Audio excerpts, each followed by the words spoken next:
Hi, everybody. Thank you so much for joining us today. This is the New Jersey Climate Change Resource Center's Climate Academy on the topic of 15-minute cities. My name is Jean Herb, and along with my colleague, Dr. Marjorie Kaplan, I co-direct the Climate Change Resource Center. The Resource Center was established by statute in 2020 and is intended to conduct applied research, outreach and education, training, and provide various forms of assistance to decision makers, communities, policymakers throughout the state to address climate change challenges facing New Jersey. Happy to be here today. And I'm joined today, in addition to Matt Drews, our webmaster, and Dr. Marjorie Kaplan, I'm joined by John Carnegie, who's the executive director of the Voorhees Transportation Center at the Rutgers University Blaustein School, who will be giving a presentation, and I'll be turning it over to John in just a few minutes.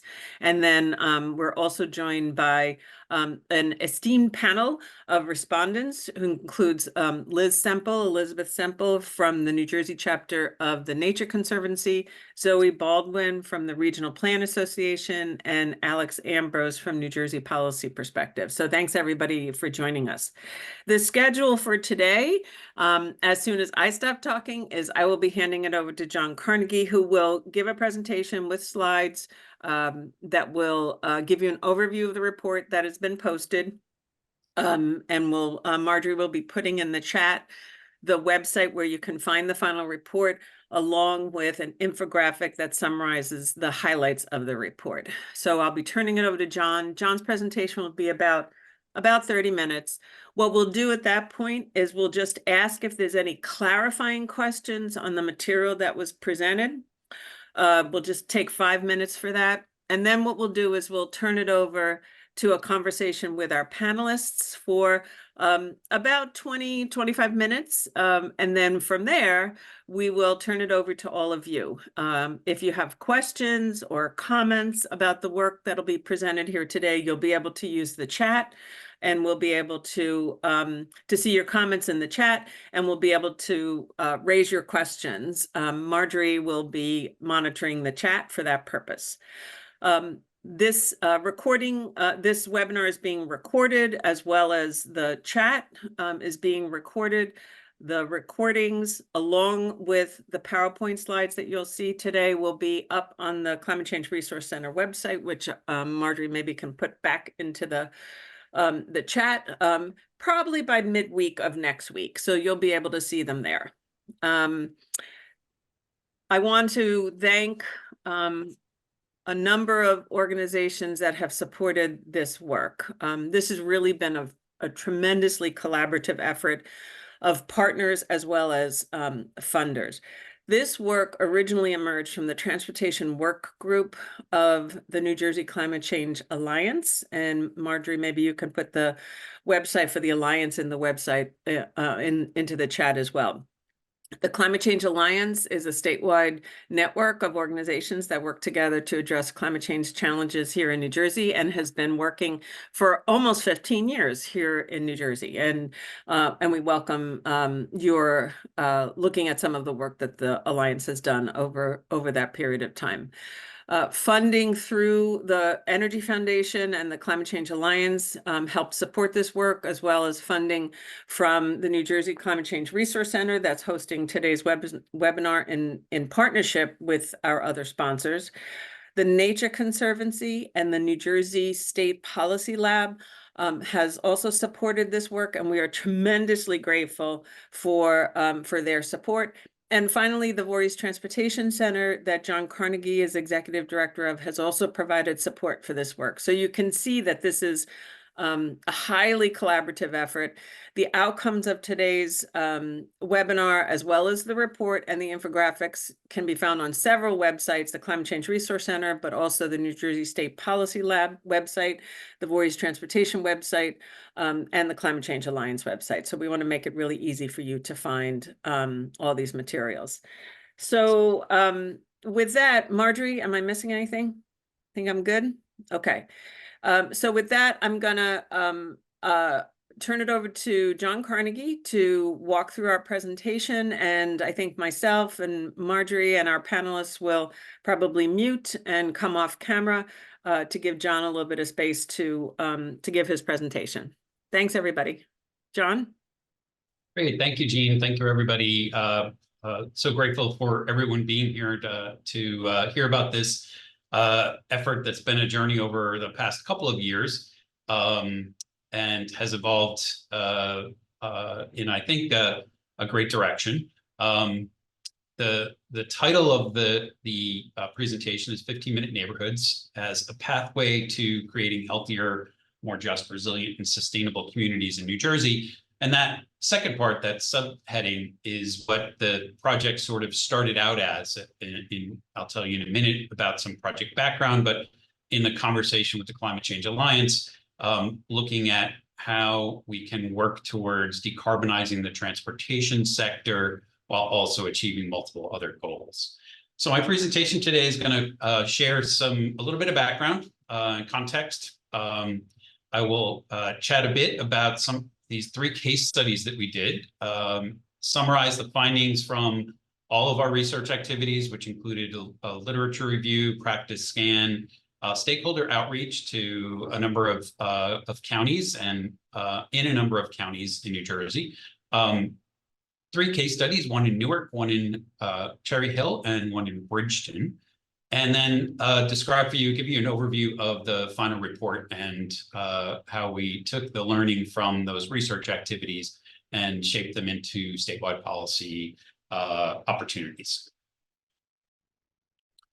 So in terms of background, the project idea really grew out of conversations with the Climate Change Alliance in the context of the New Jersey Energy Master Plan, the idea that equity is a critical and important goal of the Murphy administration, as well as the national and local communities, and the emergence of the DEP's publication of the state's climate change resilience strategy. So all of this was sort of floating around in the policy environment several years ago, and remains in the policy environment today, with some very aggressive goals and targets for reducing greenhouse gas emissions in the state, and a realization that in order to achieve those targets and goals, we need to address the carbon emissions from transportation in New Jersey, which is the sector that it has the largest share of greenhouse gas emissions in the state. And within that transportation sector, light-duty vehicles, the cars and trucks and vans and things that we drive around every day, are the ones that are contributing most to that. So there was a lot of effort going on, and still is, in terms of electrifying the vehicle fleet in New Jersey, both private and public. Many organizations and agencies working hard to make that a reality, and certainly that is going to be an important strategy for decarbonizing the transport sector. But the conversation led to a discussion of what else should we be doing to address the transportation-related climate, and perhaps at the same time address some other important goals that are out there, including equity and healthy communities, efficiency, resiliency, et cetera. So that brought us to kind of formulating our project for the Climate Change Alliance. It emerged over the course of a couple of years in a couple of phases, based mostly on availability of funding. So as Jean mentioned, we cobbled together funding from a bunch of sources to do this work. During phase 1, the kind of first year of the project, we looked at what was happening in terms of research and practice related to healthy communities and decarbonization, resilience, equity, et cetera, with a frame of transportation and mobility. We did a significant amount of kind of desktop data analysis, looking at the data and conditions in 8 New Jersey counties. We mapped those, explored those with some stakeholders from each of those counties in a series of workshops, and then spoke with those stakeholders about what kind of things they wanted to have in the future in terms of meeting the various goals and achieving healthier, more just, resilient, and sustainable communities. All of that work led to us moving to really discovering that in some places around the world, including the United States, this idea of a 15-minute neighborhood or 15-minute cities was also emerging at that time as a planning framework, not dissimilar from smart growth and transit-oriented development, but a bit more tangible in terms of its person-centric approach. So we thought it would be interesting and instructive to look at that 15-minute neighborhood planning model to see how it would apply here in New Jersey. So we selected 3 communities, as I said before, Newark, Bridgeton, and Cherry Hill, generally representing the diversity of landscape in the state of New Jersey, urban, suburban, and a bit more rural. And we worked through a graduate planning studio to develop neighborhood scale vision plans for those places and how to transform them into complete 15-minute neighborhoods, 15-minute cities. All 3 of those places have elements of 15-minute neighborhoods, but critical pieces of the secret recipe seem to be missing. So we use those 3 case studies as learning as well to see if the 15-minute neighborhood planning model could apply in New Jersey. And it turns out, I think it can, doesn't have to everywhere, but can be adapted to the different circumstances in the state. And the phase 1 results and the learning we did from our case studies led to the development of a series of statewide policy recommendations or opportunities for action by different levels of government in New Jersey to help perhaps bring about and help implement 15-minute neighborhoods that can yield a healthier, more just, resilient, and sustainable New Jersey. So the overall frame is this kind of multi-goal framework and how that applies to decarbonizing the transport sector.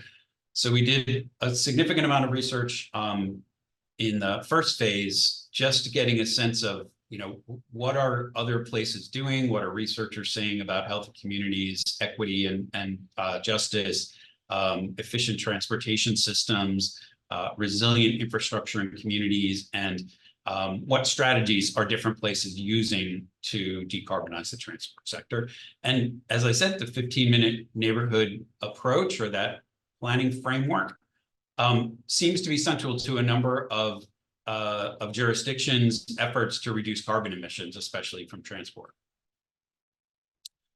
So that brought us to our case studies. I'm just going to give you a very, very quick sampling of some of what we found and some of the things that the students developed in terms of recommendations for these 3 specific places. John, can I interrupt you for 1 second? I'm Sure. sorry. We have a question from somebody. If you could, I think you're going to do it, but they're asking if you can explain what you mean by 15-minute neighborhood. I'm sorry, I couldn't hear you. Explain. They're asking if you could explain what you mean by 15-minute. Yes. Okay, sure. So that's pretty much what I was going to do right here. So that was a good question and good timing. 15-minute neighborhoods, or in some places, the communities and officials think of it as 20-minute cities, sometimes 10-minute cities. We often think of the average person can walk comfortably a half a mile within 10 minutes. So the 15-minute neighborhoods is kind of a catch-all for all of those distances as a framework for community development, where residents have an opportunity to reach their desired destinations and desired amenities within a 15-minute walk, a 15-minute bike ride, a 15-minute e-bike ride. And some places have that accessibility by the nature of their development patterns, and some places especially suburban places, rural places, reaching those thresholds is a little bit more complicated. So 15-minute neighborhoods, the hallmarks of 15-minute neighborhoods are having a rich mix of amenities and destinations, which a lot of times means mixed use development. It means that we have a robust walking and biking environment. It means that we have other travel alternatives like public transit and other shared use mobility, Uber, Lyft, community electric shuttles, those sorts of things, so that people feel safe and empowered to drive less for what ultimately is the majority of the trips all of us make on a regular basis. There's research that indicates that about 70% of our trip making are for trips that are 5 miles or less, which is a distance that's easily covered by bicycle or e-bike in a 15-minute time frame. So the central idea is creating places that have the things we need to make smart and green transportation choices with how we travel. And at the same time, hopefully, increasing the health of people that live in the communities, increasing the equity in terms of access to opportunity, increasing the resilience because you have multiple ways of getting around. So that we use this 15-minute neighborhood framework as a way to think about community planning that helps us to become more carbon neutral, more healthy, more just, and more resilient. So one of the things that our student teams did was a bunch of number crunching, looking at a common suite of amenities and destinations that people like or wish to or need to visit on a regular basis, such as parks and places where people can buy fresh food, pharmacies, schools, bus stops, things of that nature. And we looked at how every census block in our 3 communities stacked up in terms of its accessibility. And the statistics for Bridgeton are displayed here on the screen, but we found similar results in the other 3 contexts that we looked at, Newark, or the other 2 contexts that we looked at, Newark and Cherry Hill. And essentially we found that almost 100% of residents, if the environment for walking and biking were safe and accommodating, could reach all of the desired destinations within a 15-minute bike or e-bike ride, sometimes within a 10-minute bike ride, and often in some places within a 15-minute walk. So we looked at accessibility in 2 different ways, and in this case is just a different way of looking at and mapping the concept of accessibility, how easy it is to reach those destinations. And in the Bridgeton case, we found that 60% of residents in Bridgeton could walk to all the desired destinations, and 99% could bike or e-bike. Very similar results in the other 2 communities as well. So with the understanding that each of these 3 places had the potential to become a 15-minute neighborhood or a 15-minute city, the students then embarked on investigations to see what would need to change to make these places more complete 15-minute neighborhoods. And a lot of it had to do with the pedestrian and bicycle infrastructure in communities, which is often incomplete or less than adequate to meet everyone's needs for people to feel safe and comfortable walking and biking. They also found that green infrastructure was lacking in many of the contexts that they looked at. So they developed a series of recommendations for each of those 3 places. And this is a very, very quick summary of what was developed for each of the 3. In Bridgeton, this is an example of how improvements could be made to the bicycle and pedestrian environment to enhance the conditions and make it safer and easier to walk and bike. In Cherry Hill, kind of a similar complete streets type approach with a retrofitting of existing development patterns to increase the diversity of destinations, the diversity of housing types available within different places in Cherry Hill. And the focus in Cherry Hill was on some traditional single-use commercial spaces that were adjacent to residential areas and how to integrate those in a more effective way.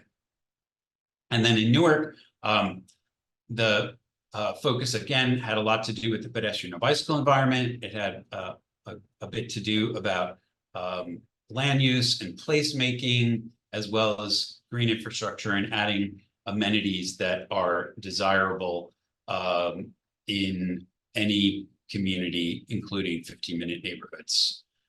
Tree canopy was a particular need in Newark.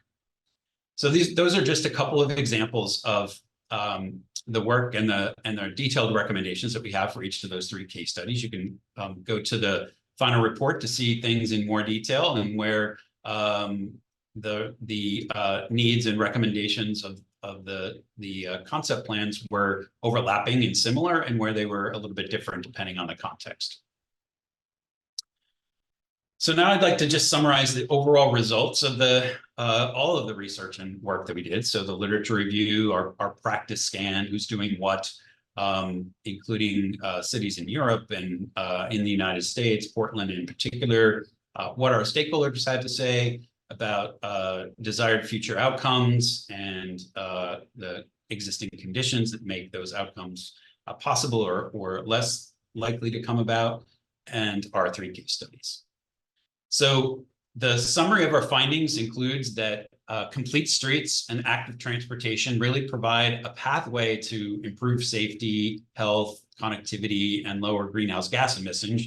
But there's a lot of work to do to make sure that that we have complete streets in all the places we need them, and that active transportation has a safe and supportive environment so that people can choose to walk and bike. We also found that new transportation technologies, and in particular e-bikes and e-scooters, because they speed travel, they're less expensive, they're a bit less space consumptive, et cetera, really have a potential to bring about transformative change, especially if we address the equity issues about accessing e-bikes. If we were able to see that in those 3 case studies, which represent kind of the prototypical New Jersey communities, that almost 100% of residents could reach their destinations by e-bikes, that could be transformative if we make the investments we need and do the planning we need to do to create an environment that's supportive of using those technologies.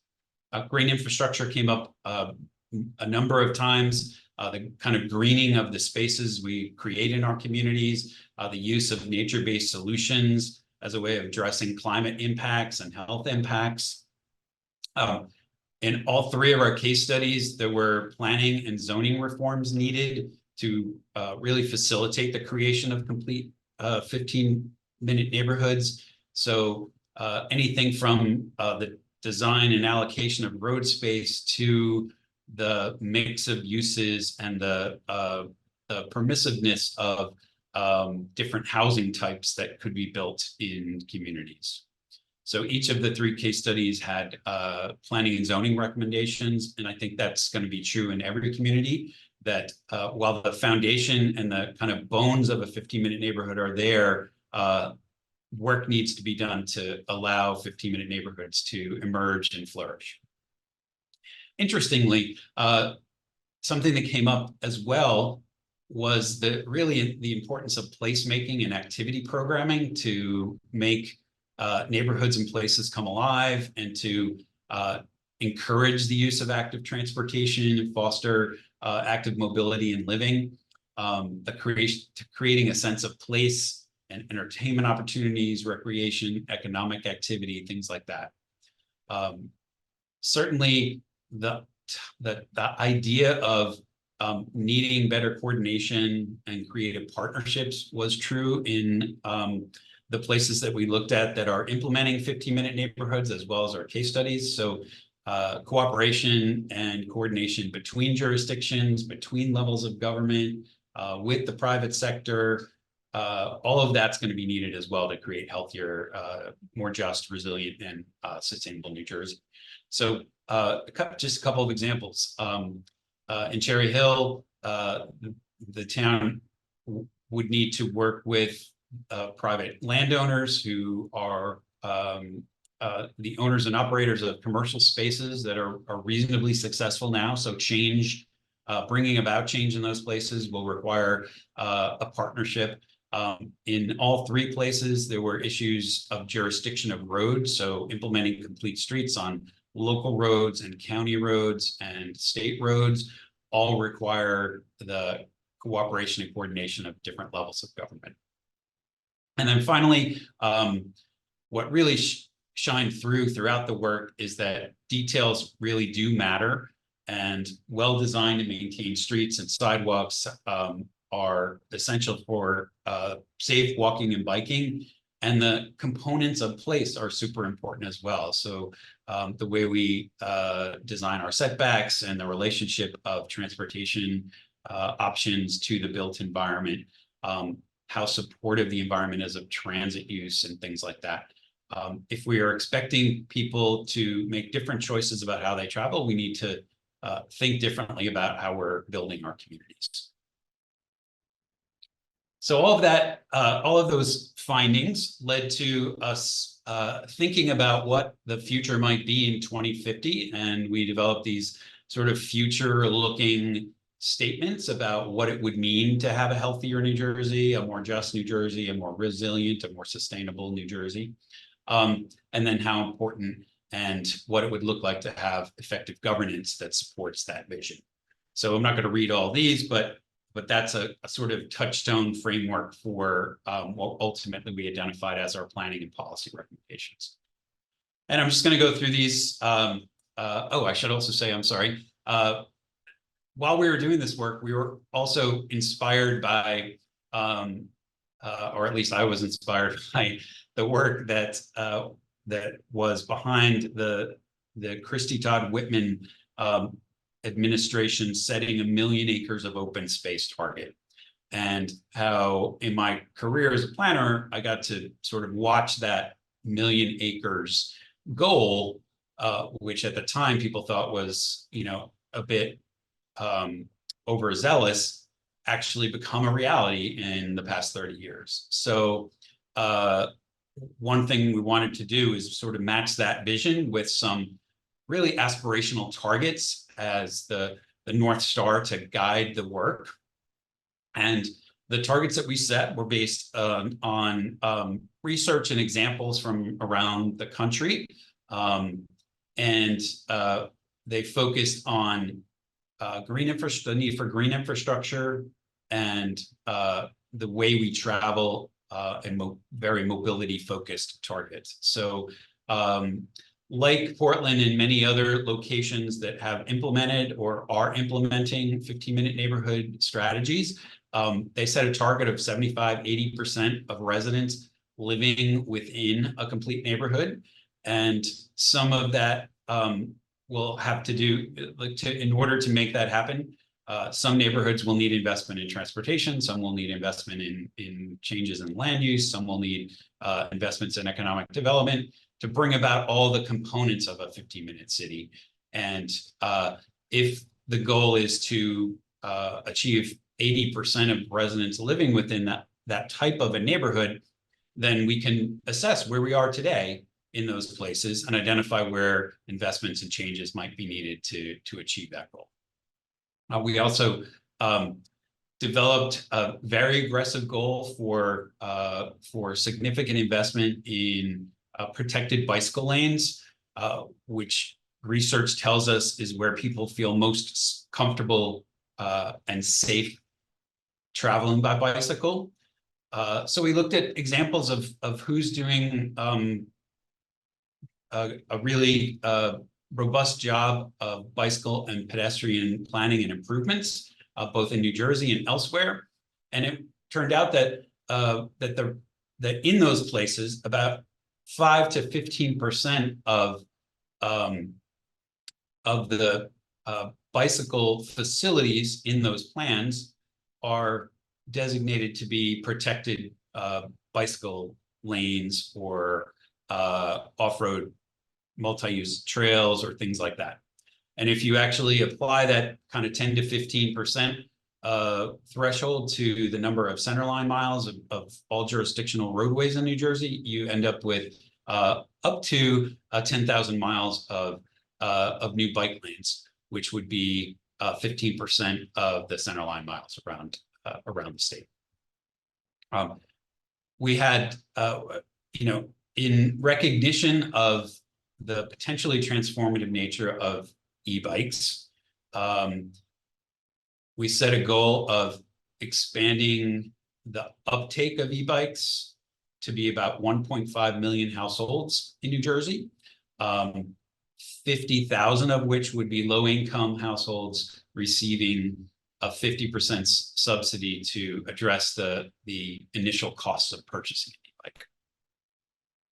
We looked at transit ridership and New Jersey Transit's vision for the future, which included increasing transit ridership by 50% by 2050 and 15% by 2035.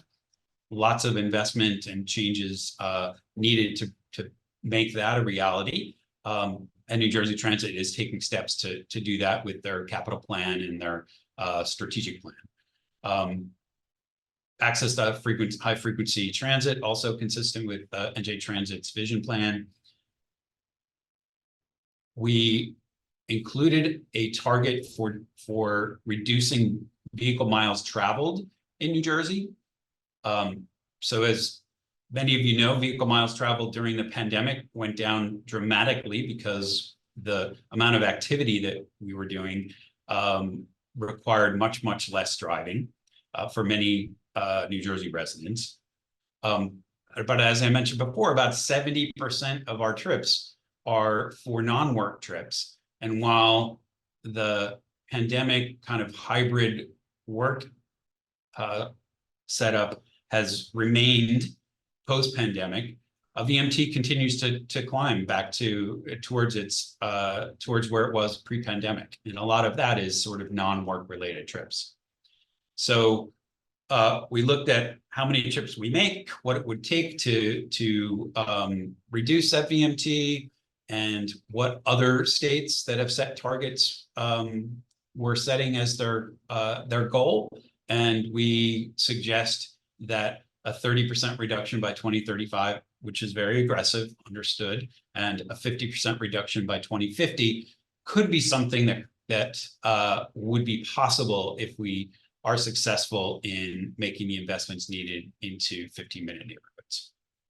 And then finally, we looked at statewide, we looked at impervious cover and tree canopy throughout the state, and what places that were doing strong watershed planning and urban forestry plans, what their targets were, and the sort of common targets for both of those things are a 10% reduction in impervious surface and a 40% increase in tree canopy in all municipalities throughout the state.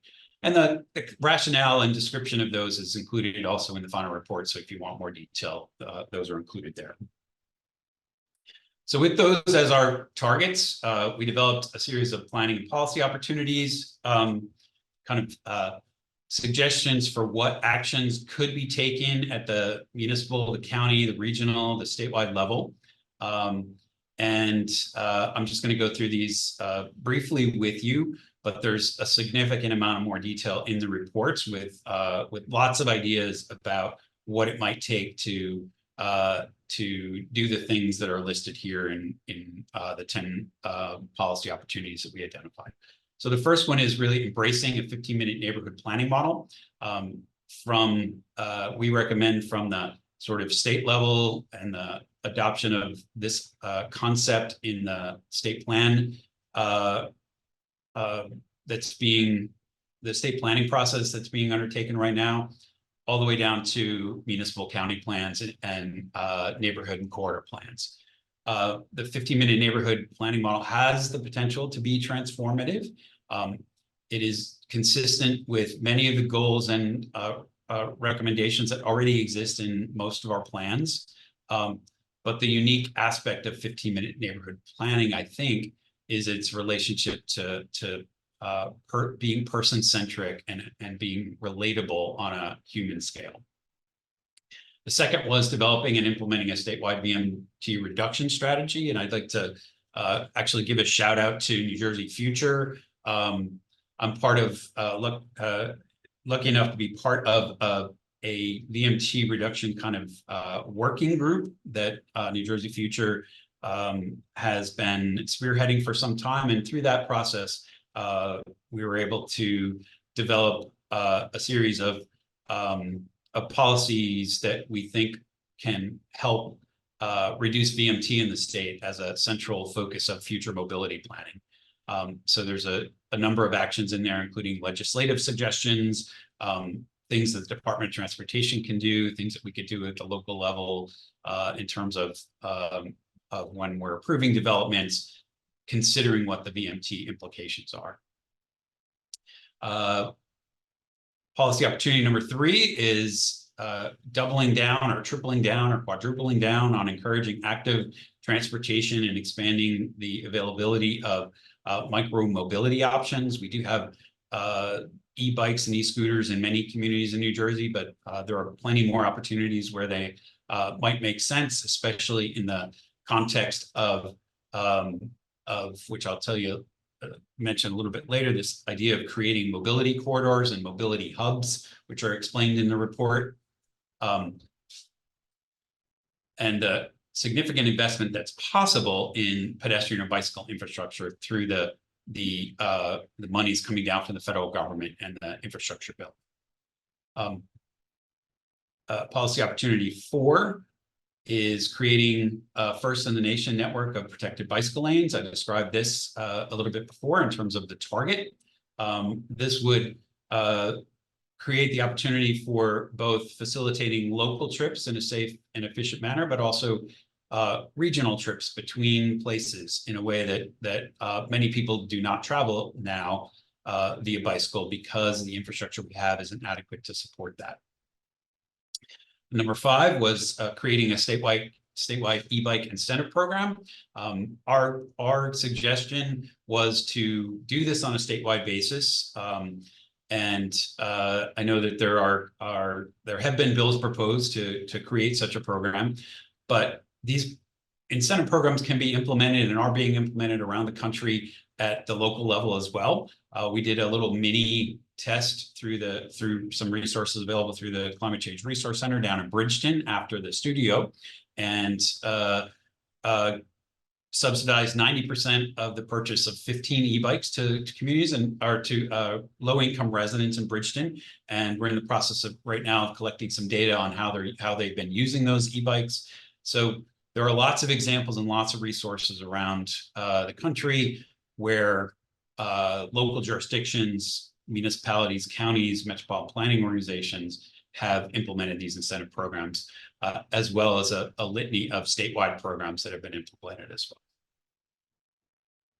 Number 6 is making it more convenient and attractive to use public transport and expanding transit service in New Jersey where feasible. The top complaints for why people don't use transit is it doesn't go where I need it to go. I can't get from the bus stop or the station to my final destination. The timing is inconvenient. There are no benches and shelters at bus stops, all of those sorts of things. So we have a series of suggestions for developing some reforms to how we designate bus stops, how we provide amenities at bus stops. We introduced this idea of creating mobility corridors, which would have investments that speed the travel by public transit, especially bus, and the creation of mobility hubs in communities that offer people the opportunity to bridge the first and last mile gaps that exist and make it less convenient or less feasible to take public transit. Number 7 is integrating nature and green infrastructure in community design. Anything from harvesting rainwater to living shorelines to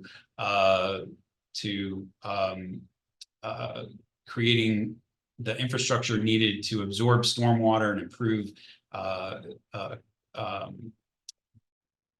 sewer overflows, the CSOs around the state, and other strategies such as greening our streets with complete and green streets, as well as tree canopy investments. Number 8 is adapting communities and infrastructure to climate change, being brutally honest about what it might take to adapt communities and infrastructure to climate change, including things like hardening and where changing the conversation around retreat in coastal communities and flood vulnerable communities, what that would mean, really having an honest dialogue about that, its feasibility, what the pros and cons are, what the financial benefits and constraints are. So a number of recommendations with regard to that. I mentioned as well the importance of planning and zoning for people in place. So reforms to our local zoning to make it easier to create a more diverse housing stock, to improve the relationship between the built environment and nature, to improve the relationship between transportation infrastructure and buildings and land uses, etc. And then finally, we recognize that all of this is going to require effective governance and effective government decision-making.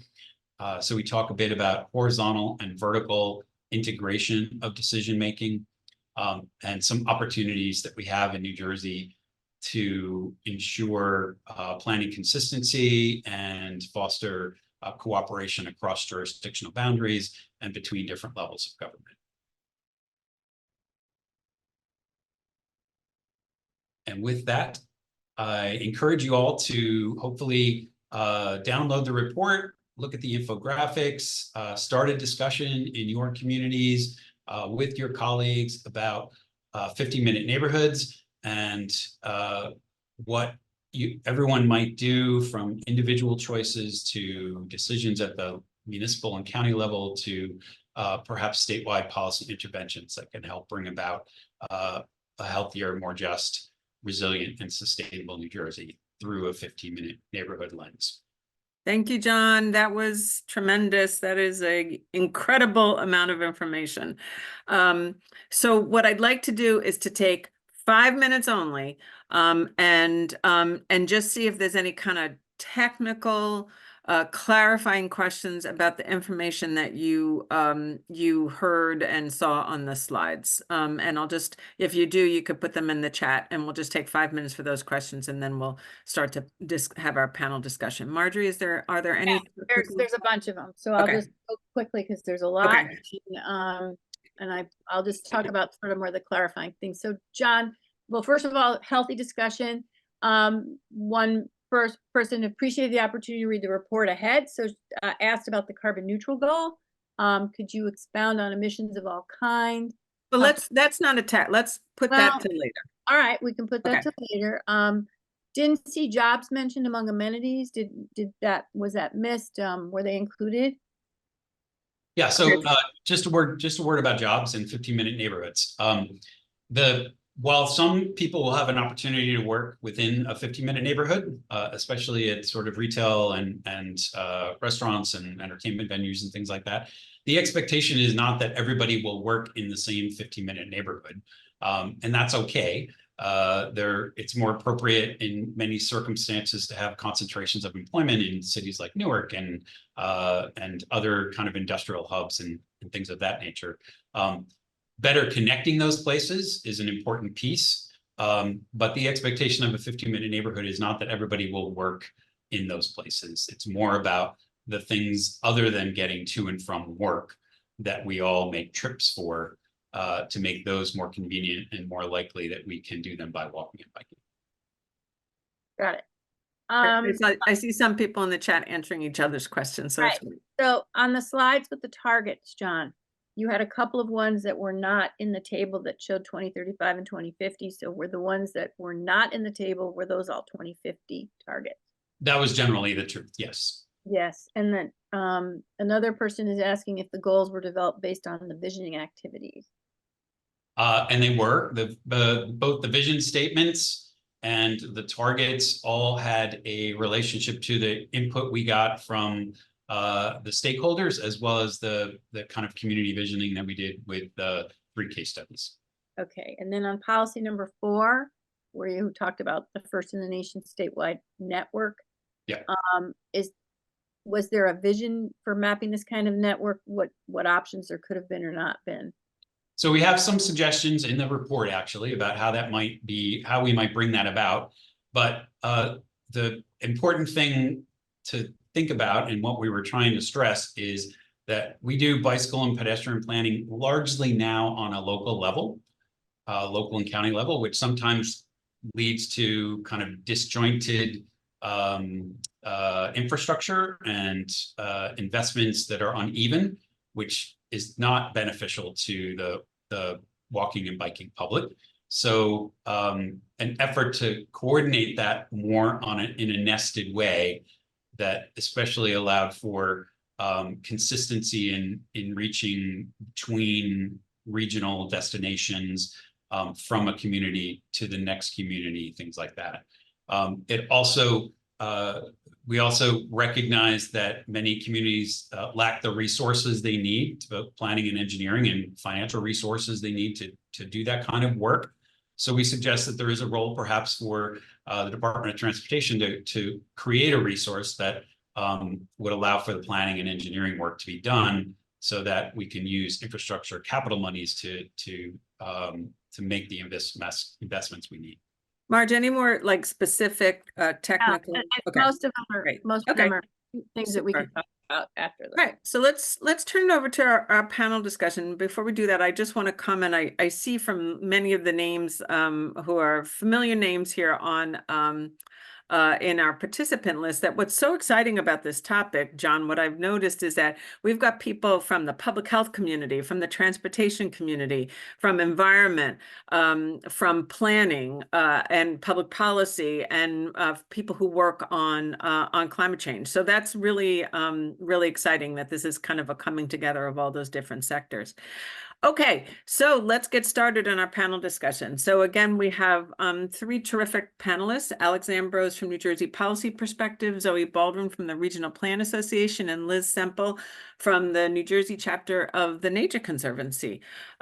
So if I could ask the 3 of you maybe to just give any general reactions to the presentation, the terrific presentation that John just gave, in terms of your thoughts, in terms of insights, challenges, opportunities. We can just get started that way. And let's just go kind of alphabetically, Alex, and then Zoe and Liz.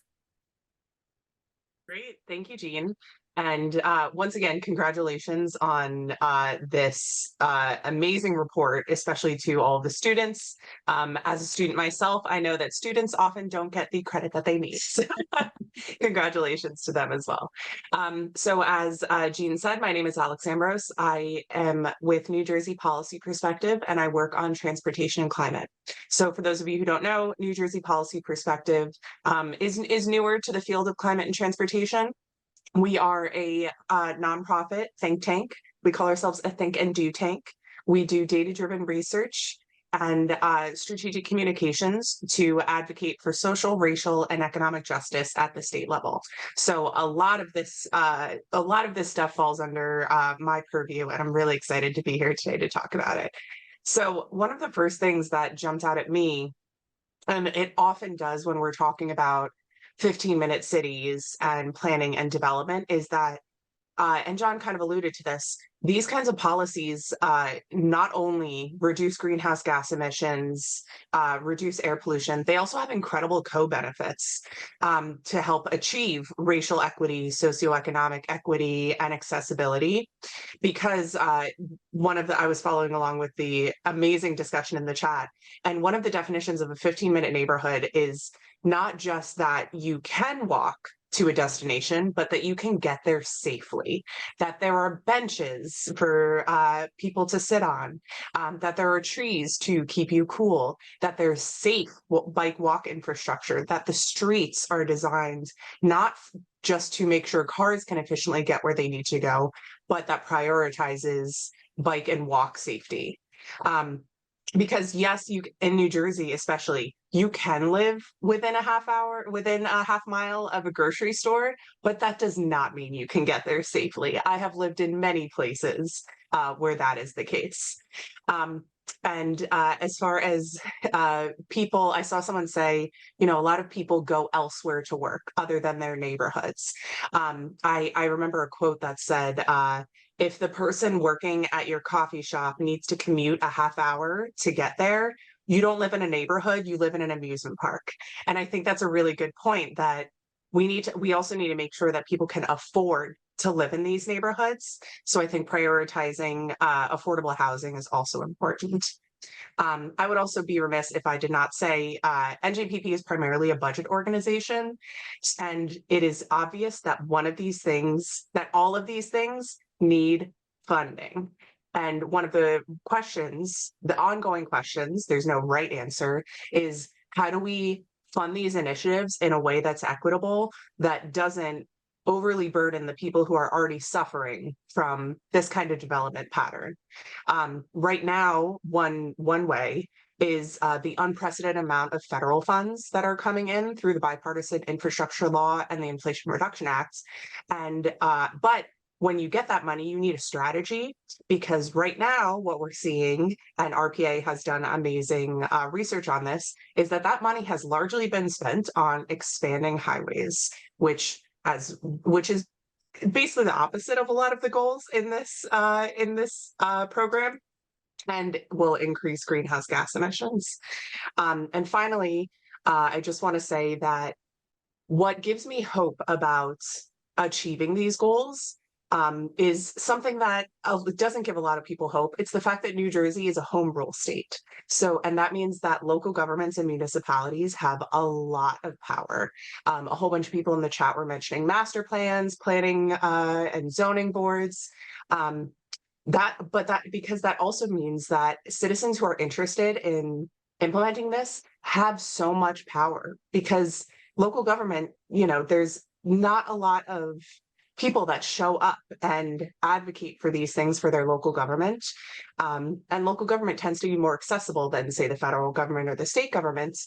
So everyday citizens that want a bench within their bus stop, that want more trees planted, a lot of that stuff is within municipal control. So that kind of gives me hope. And I think I will end it there. Alex. Thank you. Zoe, let me turn over to you. Yeah, and it's kind of funny, because one of the things that people kind of forget about, right, is that New Jersey is really old. And so our infrastructure, very old. But we have to remember that urban planning was like not a thing for a very long part of our history, right? And so for a while it wasn't a thing. And so what we were having is kind of our cities and suburbs are kind of growing organically. And that's not always in a good connotation, right? Like looking at you post-war era. And right now we're kind of at a moment where it's kind of interesting that planning and the built environment is kind of having a renaissance, which I absolutely love. And that's why I was so excited to see the amount of people on this today, because it's urban planning has often been looked at as this process, this thing over here, but really at its core, planning is a social process, right? It's basically just the marriage of design and function. And so a 15-minute city framework is kind of just the tacit acknowledgement of that. It's really taking this process and saying this is a social process, which necessarily means we are going to center people, equity, and public health kind of in this examination of the built environment. It's an acknowledgement of that integral relationship, right? Because part of the key here is that when we're looking at our communities, and again, being intentional about the decisions we're making and being fully cognizant that the concrete and cement conversations that we're having over here are absolutely directly affecting our health outcomes and our equity outcomes over in this other arena. Right. And so it's about almost in a way like reinstating value is a good way to kind of think about it, is how do we really, make sure that we're looking for what's missing. It's not just what do we have and assessing that. It's what are we missing? What are the anchor assets and institutions that kind of ensure that we can actually meet these human needs? Because a city is largely just humans. And then in another way, it's also it's addressing the functionality within our cities and making sure that we're really able to it's very, very common sense and very basic. Can we access the things we need for a full life in a reasonable amount of time? And I really liked something that John said earlier, because as a transportation infrastructure person, I get really frustrated when the only thing we talk about is getting to work. And like, that's great. We all need to go to work, but we also need a great many other things to live a full life. And that's really important, again, in like centering the humans as part of this. And so in like a fun philosophical way, a 15-minute city is kind of a reinterpretation basically of the relationship of time and space and how people kind of fit into that equation. And it might sound like overly intellectual, but we really need this kind of paradigm shift to make sure that we're, making very functional communities and utilizing our time and our funding for the highest, best use for the people that use it, right? And so I'm going to end on just this one thing that I think is important to keep in mind, is that I love, like, everyone's been obsessed with these like home redesign shows, right? And there's this really basic concept of kind of like, it's often called like a triangle of functionality, right? Between the assets in your kitchen to make sure that you can kind of move around and logically access the things that you need to make your meal, which is something you do every day.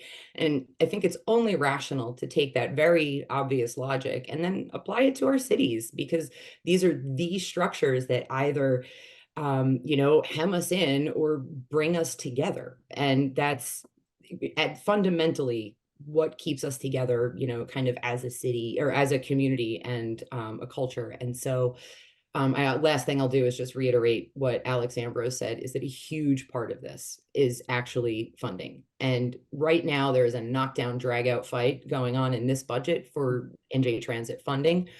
There have just been 2 articles about massive, ultimately over 2 years, $600 million in cuts that they're looking to make to that agency. And let's just say that is all going to come from service, and it is going to go in the opposite direction of the 50% increase in ridership and service that we need to see. And so thanks again. I'm excited for this. No, thank you so much. You're getting such a shout out for that kitchen triangle analogy.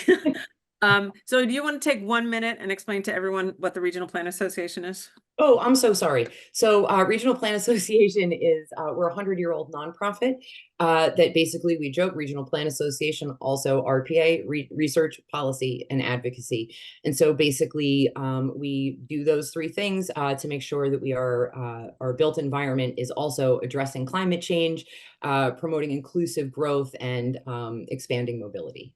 Great, thank you. So let me turn it over to Liz Semple from the Nature Conservancy. Thank you very much. Liz Semple, the Director of Adaptation at TNC in New Jersey. At TNC, we're working globally to protect the lands and waters on which all life depends. And in addition, we're looking to address climate change. John, the report is great. It's amazing. I love the inspirational aspect to it. There's so many recommendations here. I had to go through it like 3 times to like just try to understand, the breadth of those recommendations. And right now it feels like, we need to develop an action plan. There's a call in the report that states that many entities, individuals, nonprofits will need to participate and lead different components of the report, to take action and take these recommendations into implementation. Too often we have these type of aspirational documents that like sit on a shelf, and we need to make sure that that does not happen here. Now, why is it important to do it now? impacts of climate change are all around us. You know, there's nuisance sunny day flooding at the shore from sea level rise. We are having rainstorms more frequently and deaths from rainstorms in urban areas away from water bodies. And we have public health impacts in communities because of the heat island effect. You know, now is the time. We should have a call to action now. You know, the state development and redevelopment plan is being updated for the first time in 20 years. That this plan, you know, while it has not been as influential as it could be, it has the potential to include policies that call for many of the 15-minute cities report recommendations and the ability to coordinate and incentivize and implement those recommendations across state, regional, and local governments. So, I mean, that it's a lost opportunity if that update to the state plan does not include many of these recommendations and a cross-reference to this report. You know, as I think Alex or somebody else said, you know, right now is the time. There's lots of federal money coming, you know, towards us. We need to take that opportunity and we need to be able to use it effectively. So TNC did support some of this work. We jumped in and supported the second half of it through the pilots. It was interesting that we were able to get communities that were as diverse as Newark, Cherry Hill, and Bridgeton. And it was interesting to me, at least, that all three of these had residents and at least some of their community that was within a 15-minute walking distance to key amenities. But even when that was true, there was not, as someone else had already said, the safe and inviting and well-maintained pedestrian and bike infrastructure that would allow that all to be utilized. Now, and in addition to sidewalks and crosswalks, the lack of green infrastructure and street trees are key. You know, like I got to put the plug in for that, and it was great that was so emphasized in this report from TNC. All of these communities, you know, had a significant amount of impervious cover, and that impervious cover climate change impacts. The nature-based solutions and the green infrastructure can help address these.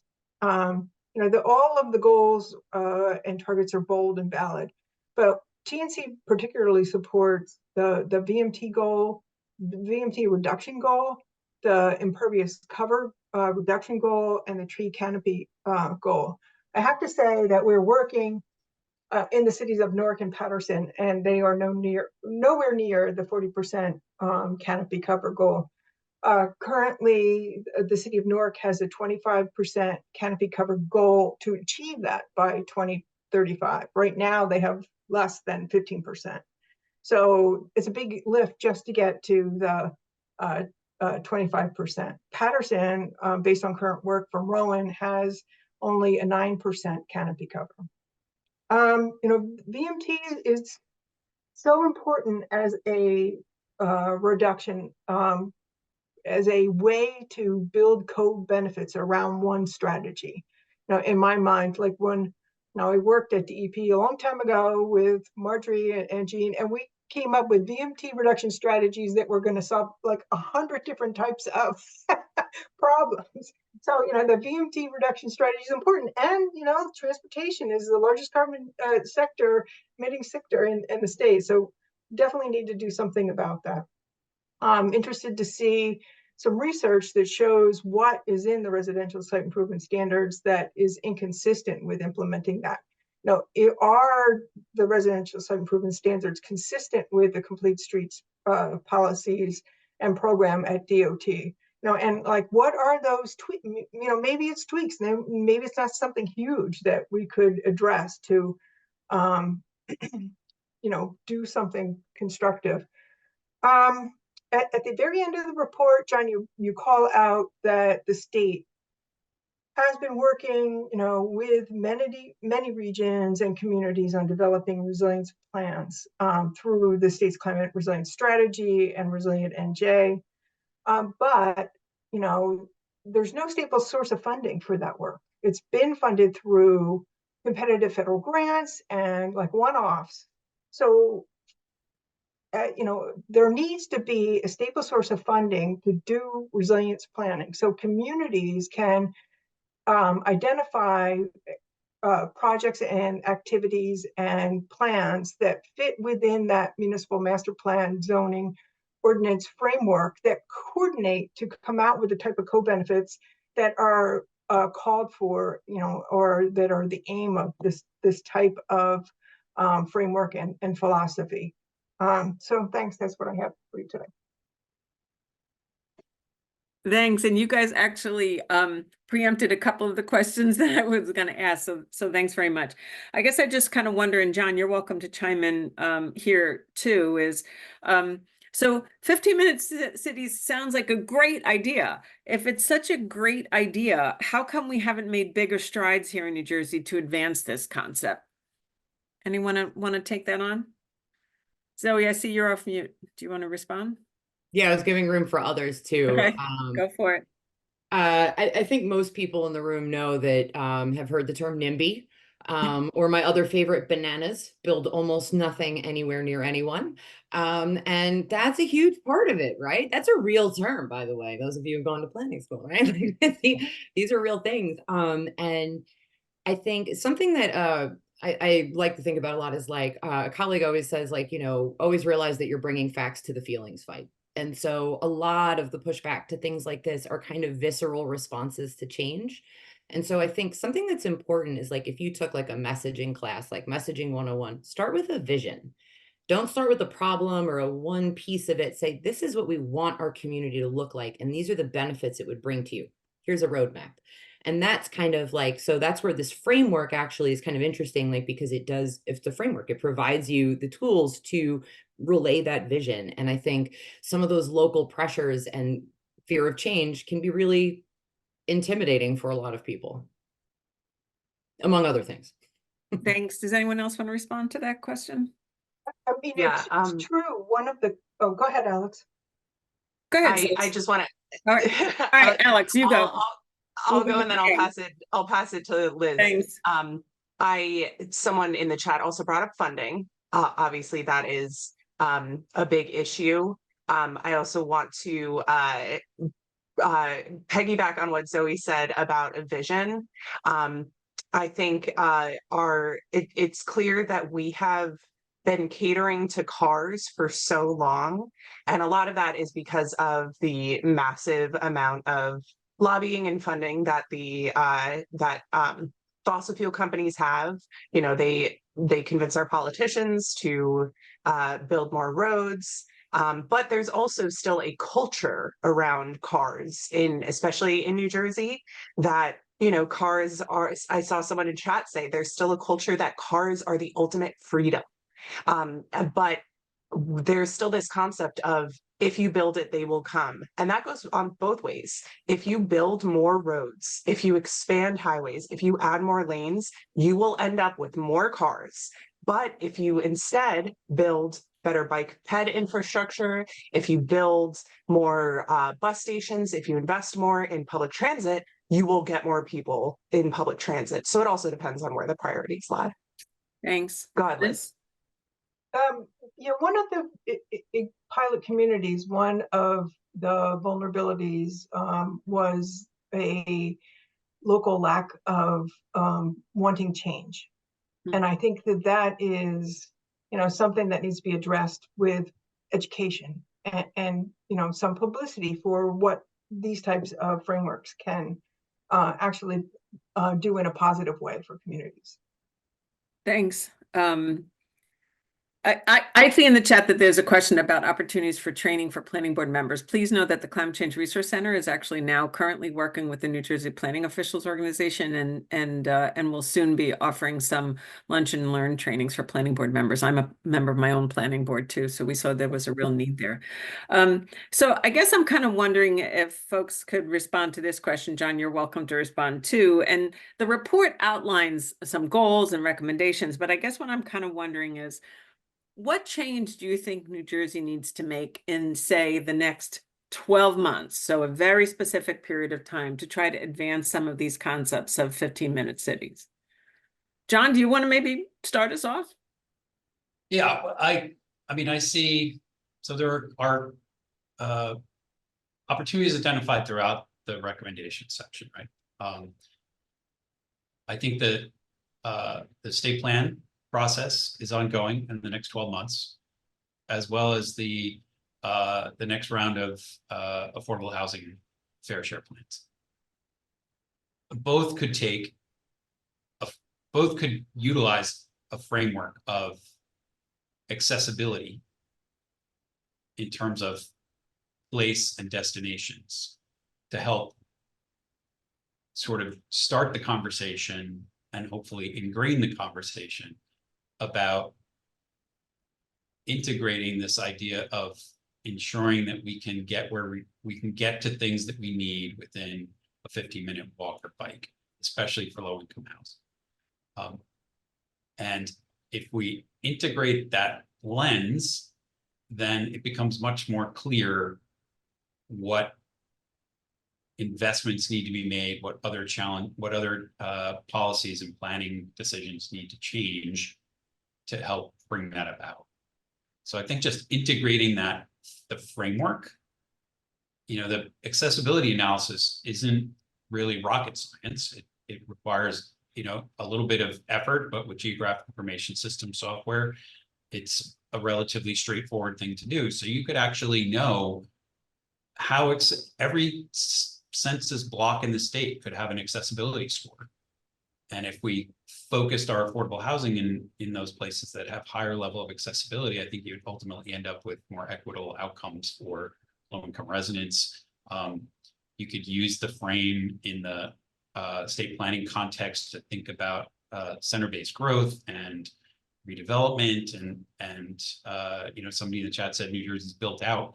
A lot of our growth over the last 2 decades has been redevelopment in already built places. So using that as a frame to say redevelopment is an opportunity to make the changes we missed the first time in creating these 15-minute cities. Thanks, John. Anyone else? Like, what else do we need to be doing here in New Jersey in the next 12 months? I'll hop in to say again, budget's going on right now. I encourage everyone on this call to call your local legislator and really support NJ Transit funding because it's getting very bad. We have a huge budget hole next year. So in the next 2 months, that's the thing. The other thing I want to reiterate is that I like to joke that planning is boring, in that it's not boring. I love it, right? But it's mundane and it's iterative. So luckily, there's tons of opportunities for engagement here, right? Because we do capital planning all the time, and most people don't weigh in on what they want to see out of their streets. And if they do, it's more like, can you fix the pothole on 6th Ave, right? That's the kind of feedback people get. So if people start, and I think it was Alex brought this up before, there are so many places for engagement at the local level. I think that would be really important to just start putting it into the everyday processes.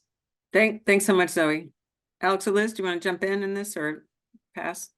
I mean, it's kind of been said in the past, but the legislatively established VMT reduction targets with a call for DOT to develop, work with other agencies to develop an action plan on how to get there, I think is something that should be considered in the next year or so.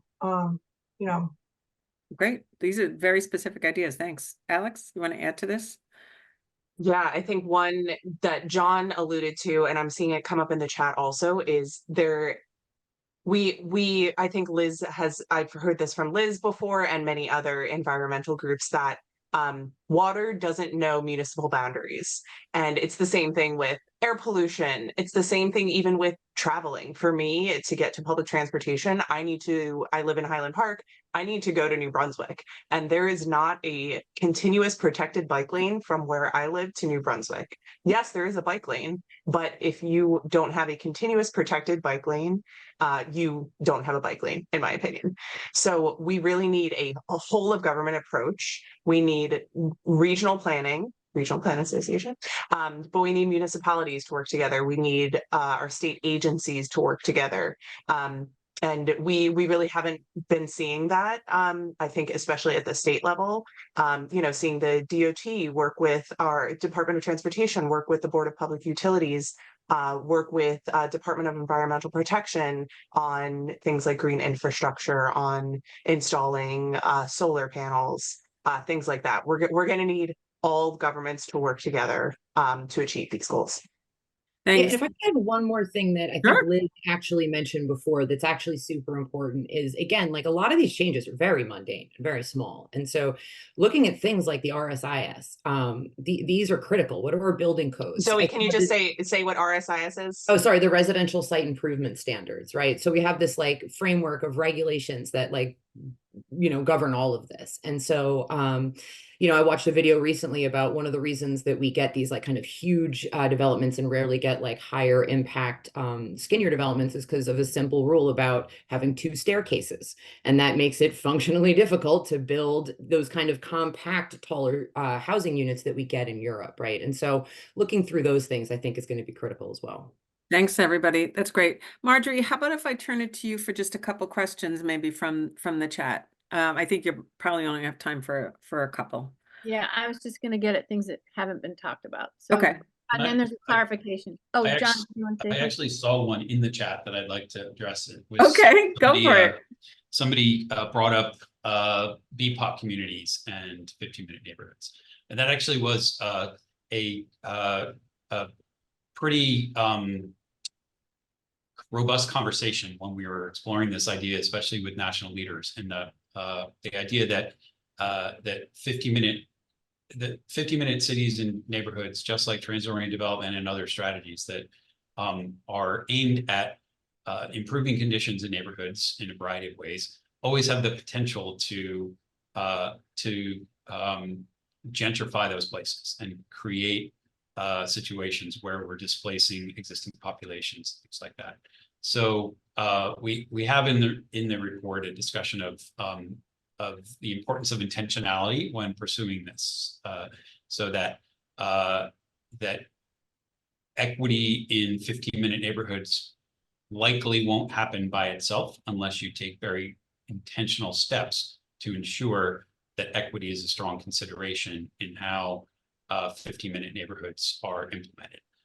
And there are sort of lessons learned from various case studies that have advanced in Paris, for instance, that have advanced these strategies, and the investments that have come along with 15-minute neighborhoods. The initial investments were focused in places that did not advantage the disadvantaged communities. So all of it needs to be done with intention, because equity very seldom comes about by itself.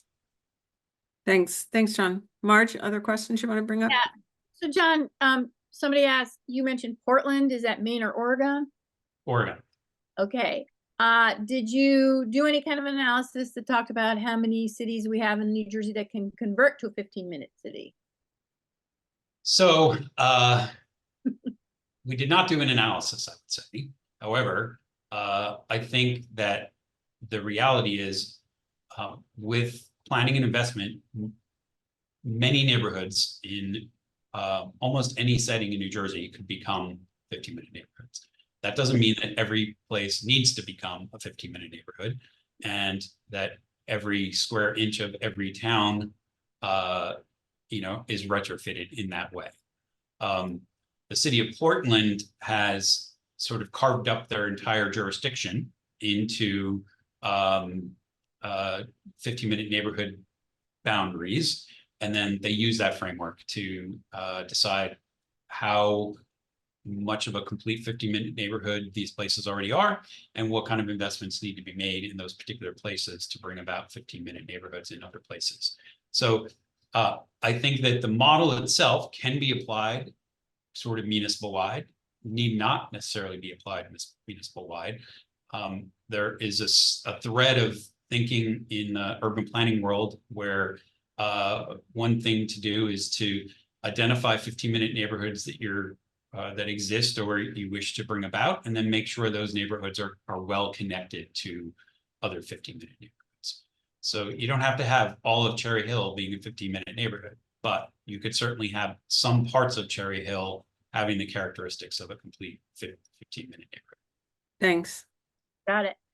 Somebody was asking about the carbon neutral goal, and could you expound a little bit on emissions of all kinds that was in there? She mentioned that, this is important because neighborhood-based sources, localized sources of noise and air pollution typically are not addressed in smart planning, municipal plans, and talking about healthy, resilient communities, incorporating soundscape tools, and also that the state studied all non-road combustion engine technology in things like landscaping, boating, and construction sectors, and found them polluting. So Marge, anyway, is this for any John or any members of think the family? I think it's really John, right? Yeah, I mean, this effort was really focused on surface transportation, and mostly in the context of private travel. So we were looking at mobility and transportation infrastructure emissions from primarily from a private transportation perspective. It really didn't get into goods movement. It certainly didn't get into maritime or aviation or all the other parts of emissions that occur from the transportation sector. It was really kind of focused on that 60% of transportation sector emissions that were resulting from light-duty vehicles. Got it. And Okay. then, Maybe one more question, Marge.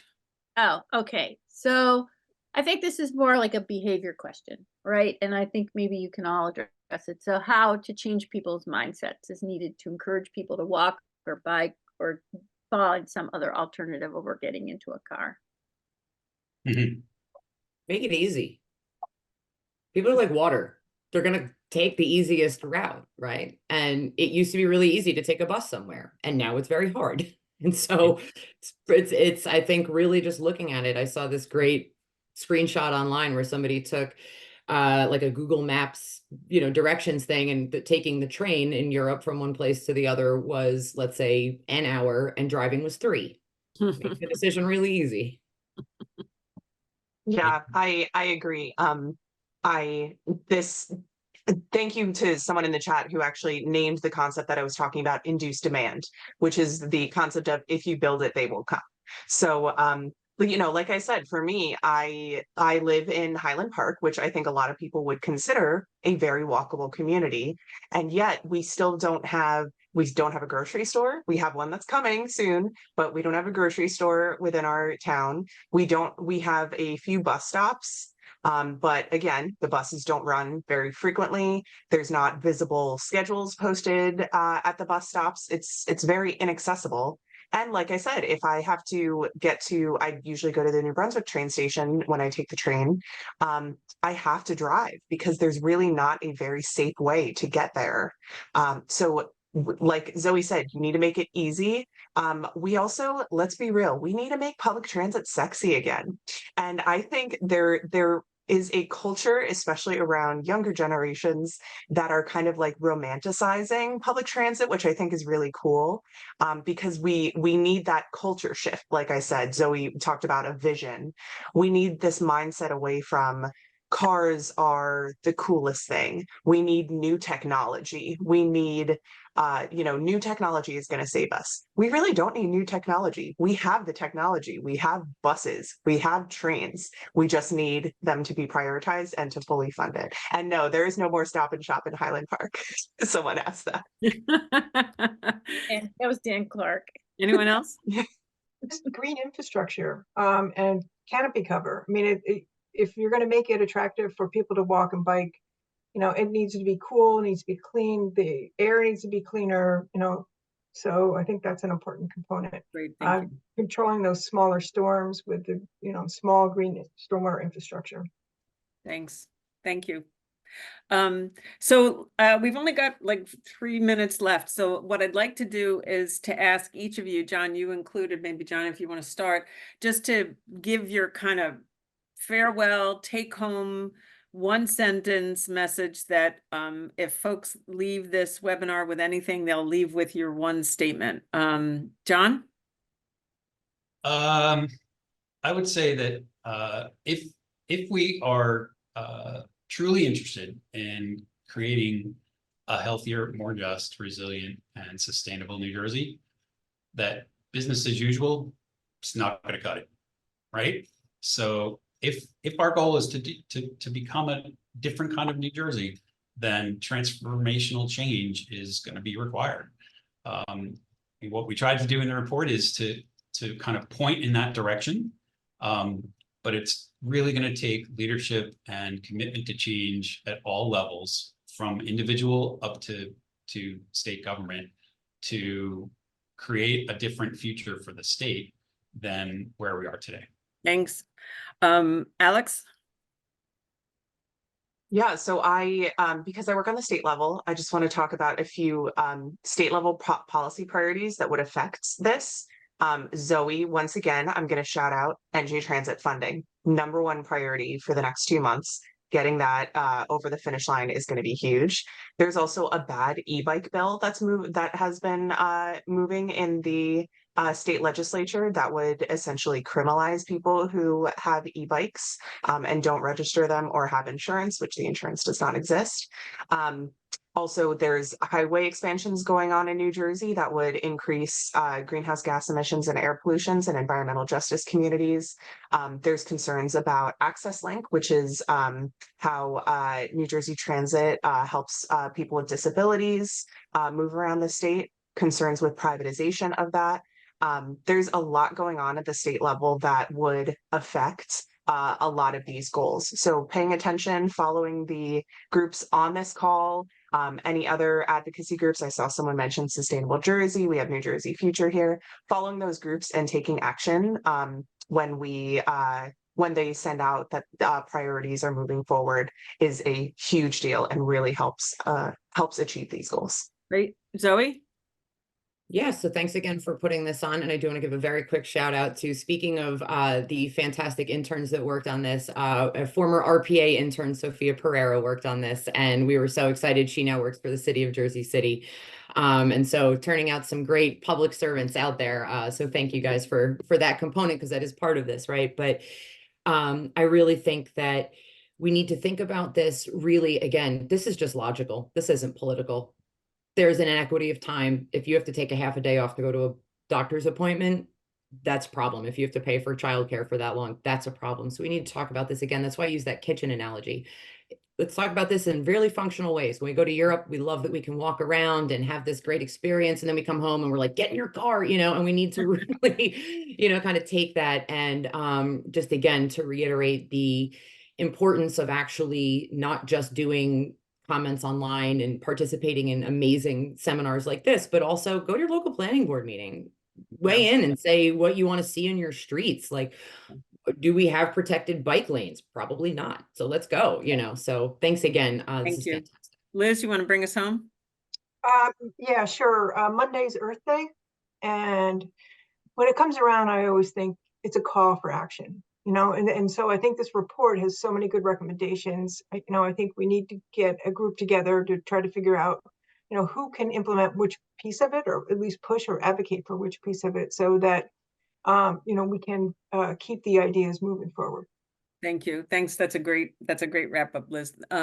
Thank you to everyone for joining us today. Thank you especially to John Carnegie and his amazing team who did this incredible research project. Thanks to our panelists, Liz Semple from the Nature Conservancy, Zoe Ball from the Regional Plan Association, Alex Ambrose from New Jersey Policy Perspective. Thank you to my colleague, Dr. Marjorie Kaplan, to Matt Drews, our webmaster, and to the organizations that supported this incredible work, including the Voorhees Transportation Center, the State Policy Lab, the Nature Conservancy, the Climate Change Alliance, and the Energy Foundation. Thank you, everybody. So this recording and the chat and the PowerPoints should all be up on the website for the Climate Change Resource Center, which maybe Marjorie can quickly type again into the chat by probably mid-time next week.